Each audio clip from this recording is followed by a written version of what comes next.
Bonjour mes chers frères, que la paix de notre Seigneur Jésus soit maintenant sur vous et sur toute votre famille. Amen. Je suis le pasteur Antonio Junior et je remercie ceux qui ont partagé ces prières. Vous qui me suivez depuis divers coins du Brésil et de l'étranger. Frères, j'aimerais beaucoup être là avec vous pour partager la parole, mais loué soit Dieu, nous avons ici cette porte que le Seigneur a ouverte grâce à Internet. Alors c'est très bon de pouvoir arriver jusqu'à vous, dans ta maison, où que tu sois. La parole va te toucher aujourd'hui d'une manière profonde. Amen frère, tu sais ce que Dieu m'a dit dernièrement ? Ça fait déjà un bon moment, mais je veux ouvrir mon cœur ici pour vous. Il est temps de nous nourrir de la nouvelle parole qui arrive. Souvent, nous vivons dans le passé, sur ce que Dieu nous a dit auparavant, ou même il y a 1 mois, 2 mois, et nous oublions que Dieu veut nous parler aujourd'hui. Amen. Je ne sais pas si tu t'en souviens, mais là dans Jean, chapitre 3, verset 8, Jésus a dit que le vent souffle où il veut. Tu entends sa voix, mais tu ne sais pas d'où il vient, ni où il va. Et il en est ainsi pour tout homme qui est né de Dieu. C'est ce que Jésus a dit. Tu sais ce que ça veut dire ? Tu ne connais pas le destin que Dieu a pour toi. Tu ne sais pas si aujourd'hui Dieu veut te diriger vers autre chose. Mes frères, la voix de Dieu est une voix dynamique. Dieu me parle aujourd'hui. Demain, il veut dire autre chose, un complément de ce qu'il a dit aujourd'hui. Et c'est pourquoi il est très important que nous soyons attentifs. Amen. Que nous soyons sensibles. La voix du Saint-Esprit. C'est pourquoi la Bible précise que Dieu, lui, attend de nous la sainteté. Parce que lorsque nous agissons selon la chair, nous envoyons un message à Dieu qui est le suivant. Dieu, je sais m'occuper de ma vie, je sais prendre mes décisions. Je me rebelle contre toi, contre ta sainteté, parce que je veux diriger ma propre histoire. Mais quand tu es guidé par le Saint-Esprit, alors il commence à faire des choses nouvelles et merveilleuses que tu n'as jamais expérimentées. C'est quelque chose de dynamique. Amen. Et quand nous regardons les hommes de la Bible dans le passé, dans l'Ancien Testament, on voit cela de façon très claire. Par exemple, Dieu a dit à Isaac, le fils d'Abraham, il a dit ceci. Isaac, ne descends pas en Égypte. En Égypte, c'est là que les gens cherchent la richesse. C'est là que les gens font confiance aux chevaux, aux biens matériels. Mais je vais te faire prospérer ici. Tu n'as pas besoin de descendre en Égypte, comme beaucoup le font. Alors, Isaac est resté là, il a creusé des puits. Dieu, mes frères, a fait prospérer cet homme d'une manière surnaturelle, allant à l'encontre de la logique humaine, parce que les gens pensent comme ça. Ah, je vais quitter le Brésil, je vais vivre à l'étranger, alors je serai à l'abri de la crise, de l'inflation. Frères, le monde est en crise, mais nous sommes en Christ. Amen. Quand Dieu veut te prospérer, te bénir, peu importe où tu te trouves. De même que Dieu a parlé à Isaac, il a aussi parlé à Jacob, mais cette fois, l'instruction était opposée. Dieu a dit à Jacob ceci, « Jacob, n'aie pas peur de descendre en Égypte, car là-bas je ferai de toi une grande nation. » C'est parce que Jacob avait peur de rencontrer son frère, Ésaü, qui était très en colère contre lui. Mais Dieu a tout arrangé. Il y a eu la réconciliation. Alors, mes frères, nous devons rester attentifs. Nous disons souvent aux gens, « Écoute, Dieu m'a donné une direction pour faire cela. » Le temps passe, le Seigneur change les routes, Amen. Dieu, comme je te l'ai dit, sa voix ressemble au vent, celle du Saint-Esprit. Il te guide ici puis t'emmène là-bas. Et alors, souvent, tu as honte de dire à la personne que les plans ont changé. Et pas honte, parce que ce qu'il veut, il souffle le vent où il veut. Je vous avoue que bien souvent, je pensais que Dieu me guidait vers telle chose. Mais tard, j'en suis moi-même arrivé à la conclusion que je me trompais, parce que je ne comprenais pas ce que Dieu voulait de moi. Alors, frères, nous ne sommes pas parfaits, nous sommes faillibles, nous pouvons aussi nous tromper. Bien sûr, parfois Dieu change de direction, parce qu'il a déjà vu que dans ce domaine c'était nécessaire, que cette étape est déjà passée. Nous voyons un exemple de cela dans la vie du prophète Élie. Dieu a dit à Élie, « Élie, quitte le palais du roi Achab, va au ruisseau de Kérit, et là, je vais te soutenir. » Et chaque jour, en effet, il buvait l'eau du ruisseau, et un corbeau apportait de la viande dans son bec pour la donner à Élie. C'était merveilleux, le surnaturel de Dieu. Mais alors, la Bible dit qu'à cause de la sécheresse, ce ruisseau s'est asséché, et alors Dieu a donné une nouvelle direction, et il a dit « Va rencontrer une veuve à Sarepta, et là je vais te soutenir. » Alors, frère, il a quitté ce ruisseau, et il est allé chez une veuve. Ainsi est aussi la vie de Dieu en nous. Gloire à Dieu. Et alors, frères, j'ai senti dans mon cœur d'apporter une parole ici aujourd'hui, parce que je sais que beaucoup d'entre vous affrontent de grandes batailles. C'est un combat qui paraît sans fin. Mais crois-tu que cela signe la fin de la promesse de Dieu dans ta vie? En réalité, c'est le début de la préparation pour quelque chose de merveilleux qu'il va faire dans ta vie. Amen. Alors ne te décourage pas. Ce n'est pas le moment de tout abandonner. Ce n'est pas le moment de désespérer. Dieu va parler puissamment à ton cœur. Je suis très impatient de te transmettre ce message maintenant. Mais avant de commencer, je veux juste te demander rapidement. Abonne-toi à ma chaîne. Clique ici sur le bouton sous la vidéo, là où c'est écrit s'abonner. Regarde à côté, il va y avoir une petite cloche qui va apparaître. Et là tu cliques sur l'option tout. D'accord? Tous les jours, à 4h du matin, je vais faire la prière du matin. Et à 6h du soir, j'ai une prière bénie à te transmettre. Gloire à Dieu. Alors, commençons avec le message d'aujourd'hui. Frères, ce que j'ai ressenti dans mon cœur ici, c'est que beaucoup d'entre vous sont au milieu d'un désert. Et dans le désert, rien de bon ne se passe, non? Dans le désert, il n'y a que souffrance et pénurie. On n'entend pas la voix de Dieu. Vous êtes d'accord? C'est vraiment un moment très difficile, mais c'est nécessaire. Et je vais te montrer ce qui se passe après le désert, après que tu sois sorti de cette situation. Parce qu'une chose est sûre, le désert a commencé dans ta vie, mais il a un début, un milieu et une fin. Ne crois pas les mensonges de l'ennemi, car le diable ment. Il veut que tu restes là éternellement. Il soufflera à ton esprit que c'est fini, que tu ne seras jamais heureux en amour, ni n'accompliras le but de Dieu. C'est une tromperie de sa part. Amen. Retiens bien mes paroles. Je commence en lisant un passage qui se trouve dans Marcos capítulo 1, du verset 11 au verset 13. Regarde ce que la Bible dit. Juste après que Jésus ait été baptisé par son cousin Jean-Baptiste, la Bible dit ceci. Alors une voix vint du ciel et dit « Tu es mon fils bien-aimé, en toi j'ai une grande joie. » Juste après, le Saint-Esprit poussa Jésus dans le désert. Là, il resta pendant 40 jours, étant tenté par Satan. Il était parmi les animaux sauvages et les anges le servaient. Amen. Regardez, frères, Jésus venait juste d'être baptisé. Je crois que c'était l'un des moments les plus marquants de sa vie. Jean-Baptiste l'a baptisé, et, au même instant, le ciel s'est ouvert. Le Saint-Esprit est descendu sur lui comme une colombe, et la voix de Dieu le Père lui-même a parlé pour que tout le monde l'entende. Et il a dit ceci. « Voici mon fils bien-aimé, en qui j'ai mis toute mon affection. Frères, je veux que vous réfléchissiez à la grandeur de cela. C'était un moment émouvant pour Jésus lui-même, que le Père l'aimait, que le Père serait avec lui, et pas seulement cela. Dieu a dit à tout le monde que Jésus était son fils bien-aimé. Alors je te pose la question, n'est-ce pas? Est-ce qu'il a pensé que maintenant, tout allait s'améliorer, que les miracles allaient commencer à se produire, que Dieu allait accomplir de grandes choses? Peut-être qu'il a pensé cela parce que Jésus s'est vidé de sa divinité. Il a vécu comme un être humain. Mais mon frère, sais-tu quelle a été la prochaine étape? Aussi incroyable que cela paraisse, il ne s'agissait pas d'emmener Jésus devant une foule, ni pour les applaudissements ou les éloges. La prochaine étape a été le désert. La Bible ne dit pas que Jésus a décidé d'aller dans le désert. Elle ne dit pas qu'il a eu envie d'aller dans le désert. Parce qu'en réalité, personne n'en a envie, n'est-ce pas? Mais la parole dit que le Saint-Esprit a poussé Jésus jusqu'au désert. Et dans le mot original, en grec, ce mot « pousser » signifie expulser avec force. Voyez comme c'est intéressant. Frère, c'est le même mot utilisé lorsque Jésus chassait les démons, c'est-à-dire Jésus. Il a été poussé par le Saint-Esprit vers un scénario de danger, de solitude, le moment de silence de la voix de Dieu. Autrement dit, il a affronté un grand désert spirituel. D'ailleurs, la Bible dit que les animaux sauvages étaient là autour de lui. Frère, ce n'était pas un endroit sûr, mais Dieu l'a protégé avec les anges. Je pense même que le diable a sûrement tenté d'entrer dans des animaux, car il a besoin d'un corps, tu es d'accord? Les esprits impurs ont besoin d'un corps pour habiter, alors ils ont sûrement tenté Jésus de toutes les manières, mais le Seigneur était avec lui, le gardant, le protégeant.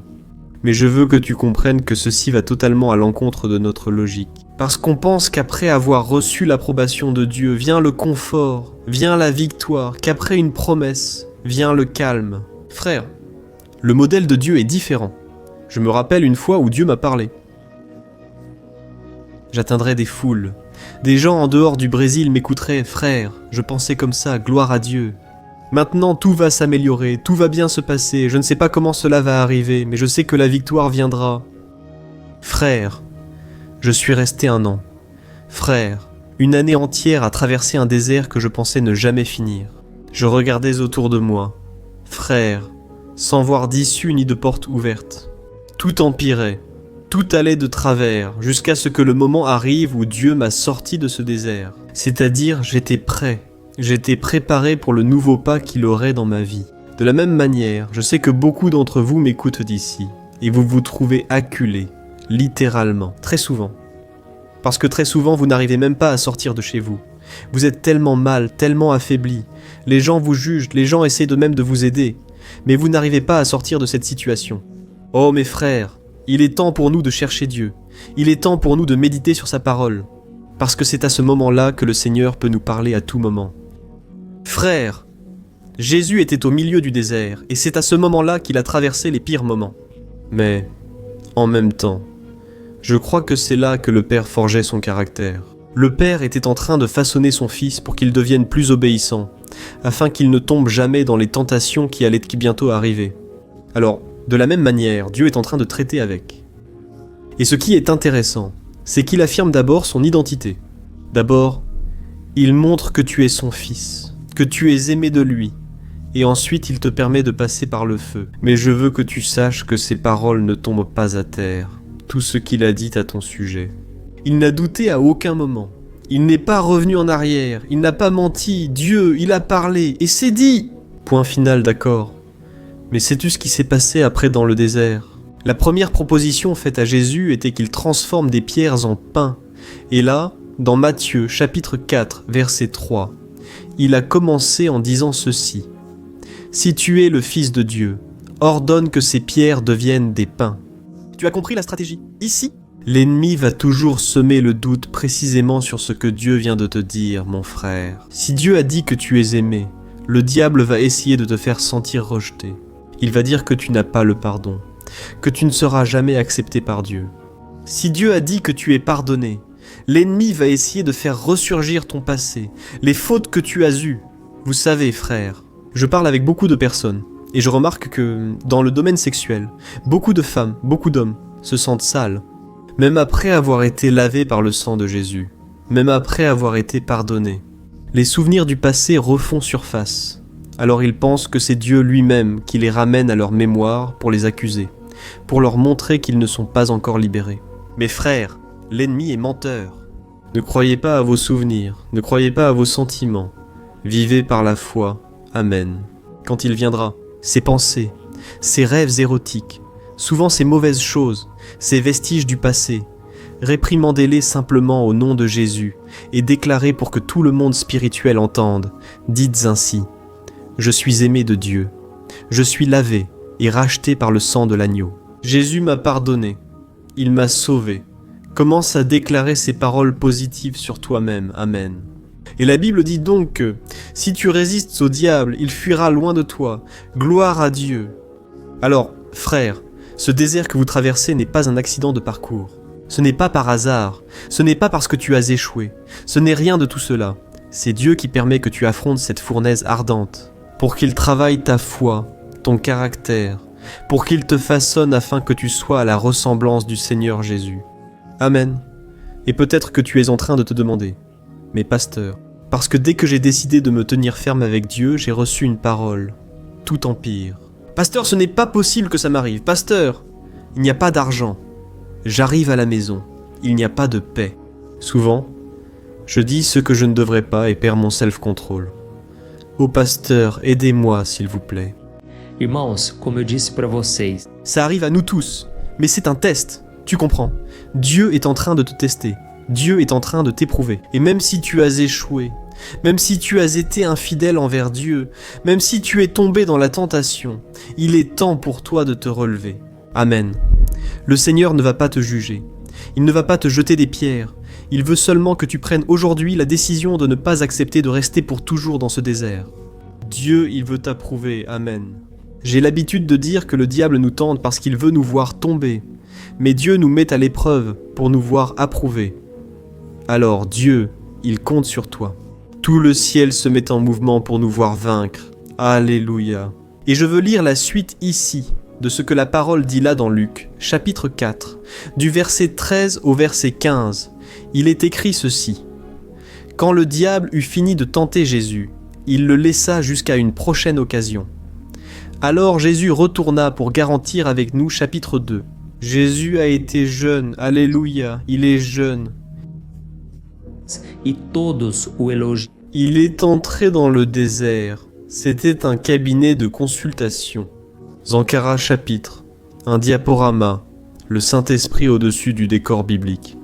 Avec je t'ai montré, canal, langue Turiya, na. Que plus tard, Jésus a utilisé pour accomplir des miracles, pour faire des merveilles, pour enseigner aux gens sous une puissance surnaturelle. Alléluia. Alors je suis ici aujourd'hui pour te dire quelque chose. L'autorité spirituelle n'est pas donnée gratuitement. Elle se construit dans la bataille, dans les difficultés. Vous savez, frères, beaucoup veulent des responsabilités dans l'Église, être utilisés par Dieu, parler en langue, prophétiser, faire des miracles. Mais l'autorité spirituelle ne vient qu'avec le temps. C'est après beaucoup d'épreuves, après beaucoup de difficultés. Il y a des personnes, frères, qui veulent recevoir une nouvelle onction, une onction puissante, mais elles n'ont pas l'habitude de gérer les petites difficultés qu'elles rencontrent. Très vite, elles se plaignent. Très vite, elles veulent s'éloigner des chemins du Seigneur. Autrement dit, elles ne sont pas encore prêtes, ou il y a des personnes qui deviennent vite orgueilleuses. Il suffit parfois qu'on lui fasse un compliment pour qu'elle devienne orgueilleuse et se pense supérieure à beaucoup. Frères, nous devons apprendre à gérer aussi bien la pénurie que l'abondance. Parce que, imaginez, si Dieu vous donne beaucoup de choses, vous finirez par vous perdre. Frères, notre cœur est trompeur. Qui peut se faire confiance à soi-même ? Nous ne pouvons pas nous faire confiance à nous-mêmes. Alors Dieu, très souvent, il nous forme dans le désert. Amen ? Tu comprends le message ? Jusqu'à présent, nous allons déjà prier. Je veux simplement te donner un exemple clair pour que tu comprennes que souvent, les promesses du Seigneur prennent du temps à s'accomplir. Dans notre vie, nous allons devoir passer un temps seul avec lui. Nous allons devoir être façonnés, transformés chaque jour. Et d'ailleurs, j'ai même déjà parlé un peu de cet homme au début du message. Il s'agit du prophète Élie. Je sais que parler du prophète Élie, c'est parler de puissance, non ? Dieu a puissamment utilisé cet homme avec gloire. D'ailleurs, on se souvient beaucoup du mont Carmel. C'est là qu'il a affronté 450 prophètes de Baal, envoyés par cette femme maléfique appelée Jézabel. La Bible raconte que lorsqu'il a prié, le feu est descendu du ciel, a consumé l'holocauste, et les prophètes de Baal ont été humiliés et vaincus. On se concentre là-dessus, non ? Mais sais-tu ce qui s'est passé avant le mont Carmel, comme je l'ai dit ? La Bible dit qu'à cette époque, celui qui gouvernait était le roi Achab et sa femme, Jézabel. Et ils ont ordonné à tout le monde d'adorer les faux dieux. Ils persécutaient et tuaient les prophètes de Dieu. Ils n'avaient aucune crainte du Seigneur. Ils voulaient simplement répandre toutes sortes de méchanceté. Et c'est Élie qui a confronté le roi Achab. Il est allé le voir et lui a dit « Écoute, à partir de maintenant, selon ma parole, il ne pleuvra plus sur la terre, mes frères. » En fait, Élie prophétisait quelque chose que la parole de Dieu avait déjà dit dans le livre du Deutéronome. Lorsque Dieu lui-même a dit que, s'il y avait de l'idolâtrie, il fermerait les cieux. Et je crois que la prière qu'Élie a faite à partir de là était la suivante. « Seigneur, accomplis ta parole. Tu as dit que s'il y avait de l'idolâtrie, il ne devait pas pleuvoir. Mon Dieu, j'ai transmis cette parole au roi, et je te demande maintenant qu'il ne pleuve pas sur la terre, mes frères. » Et cela s'est vraiment passé selon sa parole. Il n'a pas plu pendant 3 ans et demi. De là, après 45 siècles, le roi Élie a accompli cela. Il est tombé. E se esconda no riacho de Queri. Je ne sais pas si vous remarquez, mais Linda regarde comme une pharisienne. Si les apocalypses venaient, unissez-vous et voyez comment il a débuté. Élie était le plus grand prophète de la nation. Et au lieu de le garder dans une position de prestige, Chypre, Italie. Frères, que Dieu va nous emmener. Oui, dans la cachette, dans des endroits où personne ne nous reconnaît. Personne ne nous invite à prêcher. Personne ne nous invite à chanter. Frères, c'est le lieu de la cachette. Mais tout avait le but de Dieu. Parce que le mot qui était le nom de ce ruisseau, Savez-vous ce qu'il signifie ? Cela signifie ceci: couper pour mettre à la bonne place. C'est-à-dire que Dieu mettait Élie à la bonne place, avec le cœur tourné vers lui, de sorte qu'il ne se laisse pas emporter quand viendraient les éloges, et qu'il ne se décourage pas quand viendraient les épreuves. C'est ça que le désert fait avec nous. Il nous aligne, il ajuste notre cœur pour que nous soyons comme Dieu le veut. Amen. Et tu sais ce qui s'est passé ? Ensuite, le ruisseau s'est asséché, et il est allé chez une veuve. Et là, il a dû apprendre à renoncer à ses propres besoins pour aider les autres. Le cœur d'Élie était chaque jour plus passionné pour Dieu. Et après que Dieu ait soutenu cette veuve, elle n'avait plus qu'une poignée de farine et un peu d'huile. Dieu a fait un très grand miracle là-bas, et ensuite, il a pu affronter les prophètes de Baal. Je sais qu'aujourd'hui, tu te demandes souvent: « Seigneur, sors-moi de ce combat. Pourquoi est-ce que je passe par ça ? Mes frères, telle devrait être notre prière. Ô Dieu, qu'est-ce que tu veux travailler en moi à travers cela ?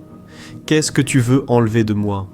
Peut-être un péché, peut-être de l'orgueil, peut-être la luxure, ce désir très fort de regarder les autres avec un regard impur, peut-être la prostitution. Il y a beaucoup de personnes, frères, qui malheureusement sont prisonnières de l'ennemi, parce qu'elles ont donné de la place au diable à travers le péché. Et c'est dans ce désert que le Seigneur veut nous en débarrasser. C'est pourquoi ça ne sert à rien de rester têtu, de rester dans la désobéissance. Dieu veut nous façonner, et nous devons le laisser faire. Amen. Alors nous allons prier en ce moment même. Nous allons demander au Seigneur de façonner notre cœur, qu'il travaille dans ces domaines dont nous n'arrivons pas à nous libérer. Frères, il n'y a aucune honte à reconnaître devant Dieu que nous avons péché. Oui, que nous avons échoué. D'ailleurs, la Bible dit dans la première lettre de Jean chapitre 1 que celui qui dit qu'il n'a pas de péché ment. En fait, il dit que Dieu est menteur. Parce qu'en réalité, frères, le Seigneur lui-même a dit que nous péchons tous de différentes manières. Alors, le mieux que nous puissions faire, c'est de nous repentir, de reconnaître que nous sommes faillibles et que nous avons besoin de son aide. Amen. Alors, si cette parole a eu du sens pour toi, commente ici en bas, dis « Dieu m'a parlé aujourd'hui » ou alors écris « J'avais besoin de cette parole aujourd'hui ». Amen. Gloire à Dieu, ferme les yeux. Nous allons donc prier maintenant. Je veux vraiment qu'à la fin de la prière, tu partages avec les personnes que tu aimes.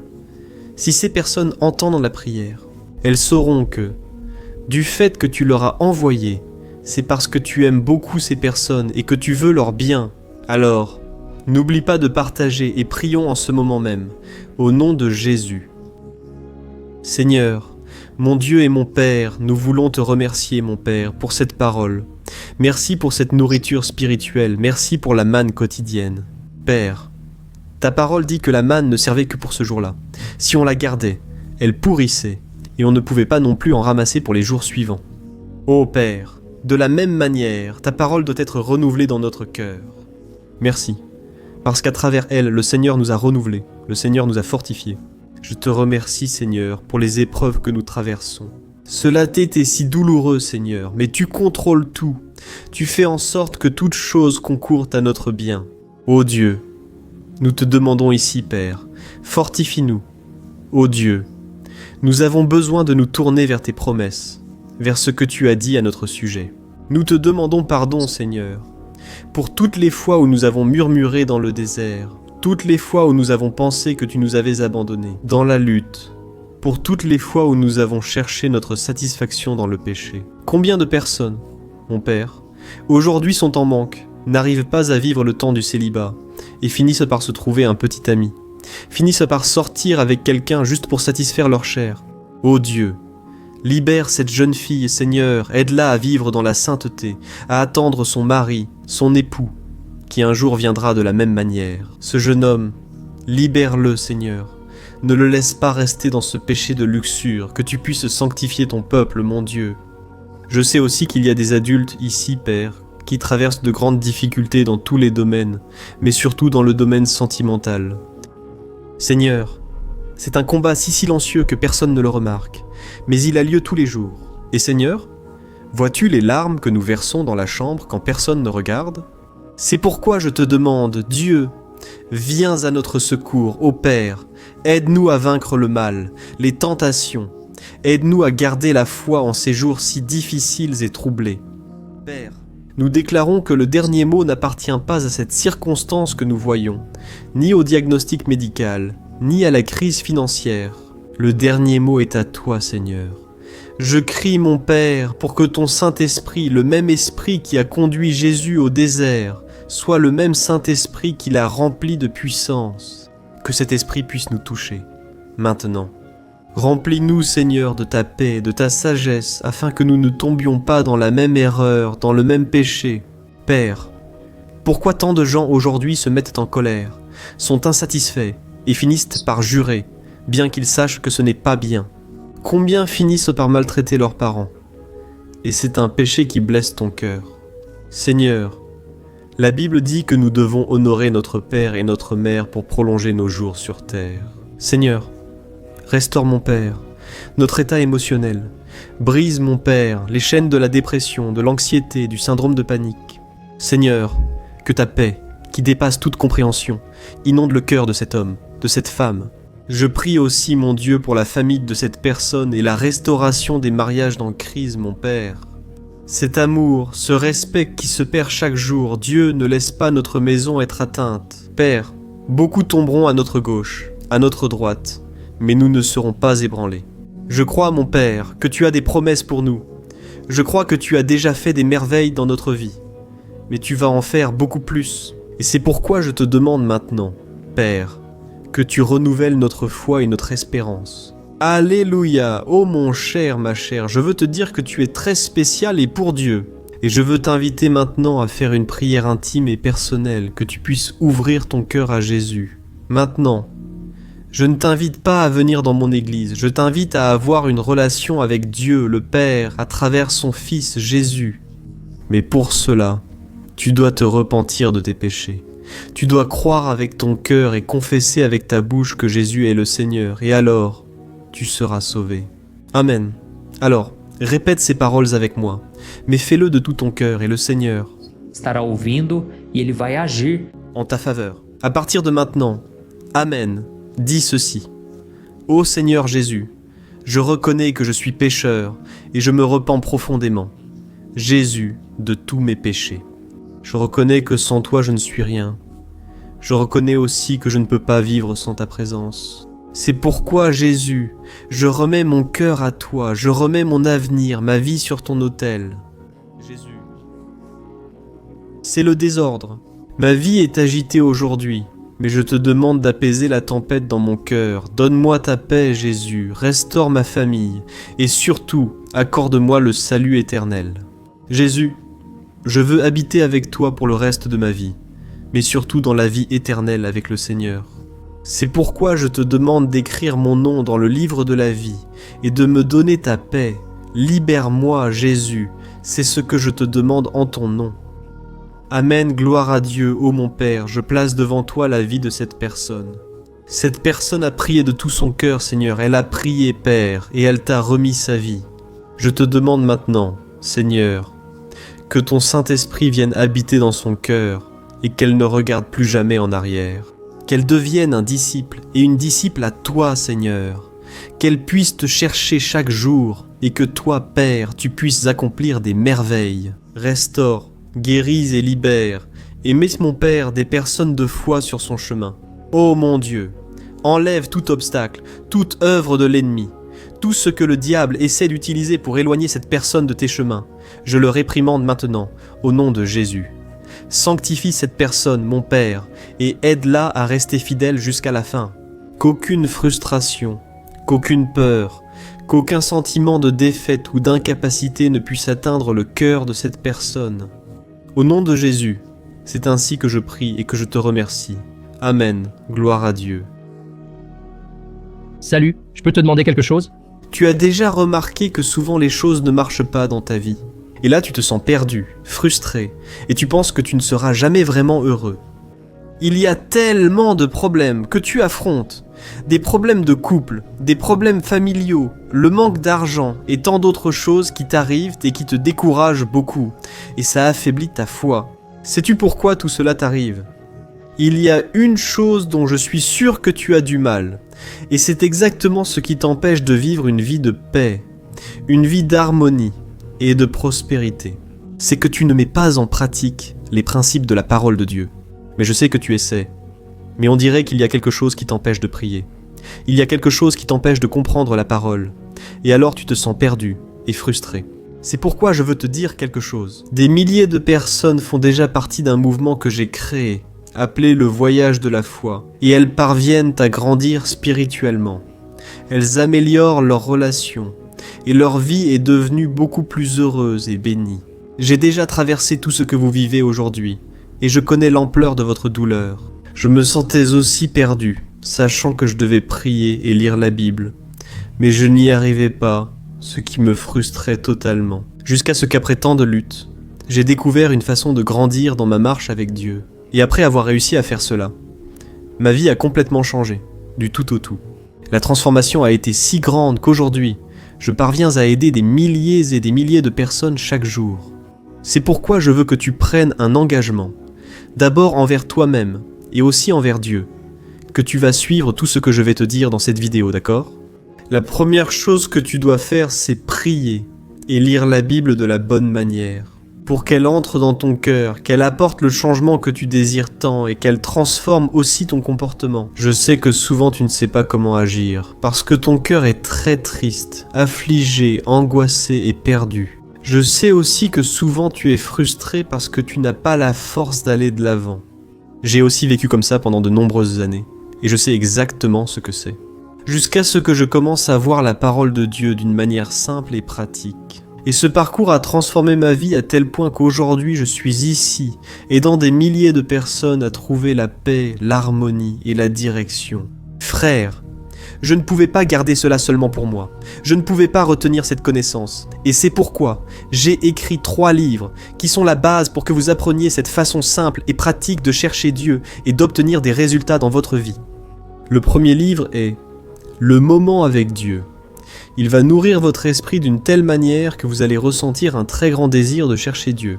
Dans ce livre, vous allez comprendre la parole d'une manière très simple et cela va fortifier votre foi en lui. Vous allez lire un message pour chaque jour de l'année, en rappelant que tous ces messages sont divisés par thème, pour que vous puissiez aller directement à cette parole dont vous avez tant besoin. Et le deuxième livre, c'est Vie de prière. Ce livre va changer vos sentiments, il va guérir vos émotions, il va donner une direction à votre vie. Vous allez remarquer que votre quotidien sera beaucoup plus léger, parce que la prière apaise notre cœur, elle soulage notre âme. Amen. Et dans ce livre aussi, vous trouverez une prière pour chaque jour, et elles sont toutes également classées par thème. Par exemple, il y a une prière pour l'anxiété, une prière pour la dépression, une prière pour l'angoisse, le sentiment de culpabilité. Vous qui devez prendre une décision aujourd'hui, enfin, toutes ces prières vont vraiment vous fortifier dans votre marche avec Dieu. Et enfin, il y a le livre Minutes de paix. C'est le livre qui va changer vos attitudes, et il va vous guider pour que vous ne vous sentiez plus jamais perdu. D'accord, le livre Minutes de paix, il vient avec des tâches faciles et rapides à mettre en pratique dans votre quotidien. Après tout, la Bible dit que la foi sans les œuvres est morte, amen. Et comme je veux que vous ayez tous accès à cette nourriture spirituelle quotidienne, je mets ces 3 livres à disposition au format numérique pour que vous puissiez y accéder où que vous soyez, que ce soit sur votre téléphone ou sur votre ordinateur. Et tout cela, frère, pour un prix totalement abordable. Et vous contribuerez également pour que notre ministère atteigne encore plus de personnes avec le message de l'Évangile. Accédez simplement au site www.journeedelafoi.com.brésil affiché ici à l'écran. Ou alors, vous, Clicar agora no link que ici, sous la vidéo, dans la description. D'accord, c'est très rapide, c'est sûr, et vous recevrez tout de suite mes 3 livres numériques dans votre email, pour que vous puissiez commencer votre transformation dès aujourd'hui, d'accord ? Alors, cliquez sur le lien juste en dessous de la vidéo, et que Dieu vous bénisse puissamment. Je vous embrasse fort.